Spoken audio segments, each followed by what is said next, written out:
You're sitting in a meeting, or talking to someone, or trying to read something, and somewhere in the background a calculation is running.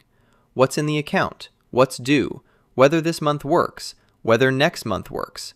You're not thinking about it directly, but it's there, consuming processing power you can't fully account for, making everything slightly harder than it should be. This isn't a character flaw or a failure of focus. It's a documented neurological effect of financial stress, and it's far more significant than most people realize. In 2013, economists Sendhil Mullainathan and psychologist Eldar Shafir published research that changed how scientists think about poverty and financial pressure. They found that scarcity, the persistent experience of not having enough, doesn't just feel bad, it actively reorganizes how your brain allocates its resources.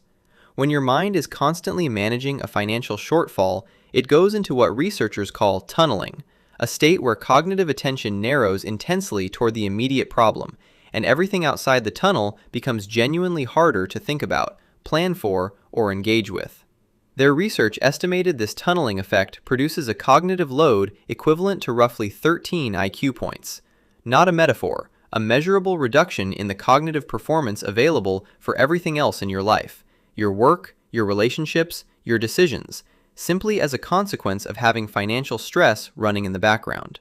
This is why people under significant financial pressure don't make bad decisions because they're bad at managing money. They make bad decisions because the mental bandwidth required to manage under scarcity is itself consuming the resources needed to make good decisions. It's a trap built into the cognitive architecture of the situation, not a reflection of individual capability. The second mechanism is what stress does to the brain's physical structure over time. Chronic financial stress elevates cortisol, your primary stress hormone, for extended periods, and chronic cortisol elevation measurably impairs the prefrontal cortex, the region responsible for planning, impulse control, and long-term thinking. The brain under sustained financial pressure literally has reduced access to the tools needed for the kind of strategic, forward-looking decisions that would address the financial pressure. The problem creates conditions that make the problem harder to solve. There's a third layer that research on financial stress specifically identifies. People living under persistent financial scarcity show a measurable shift toward present bias, a well-documented tendency to weight immediate rewards significantly more heavily than future ones. This isn't irrationality or lack of discipline. It's a stress-induced neurological shift that makes the future feel genuinely less real and less accessible than the present. Saving, planning, investing in long-term outcomes, all of these become harder not because the person doesn't value them, but because their nervous system has been calibrated by ongoing pressure to prioritize now over later. Researchers who have studied this in depth describe financial stress as a bandwidth tax. It doesn't leave you with the same cognitive resources as someone without that stress and then expect you to perform equivalently. It takes a portion of your mental capacity off the table and leaves you managing everything else with what remains. The more persistent the pressure, the higher the tax. Here's the piece that matters most.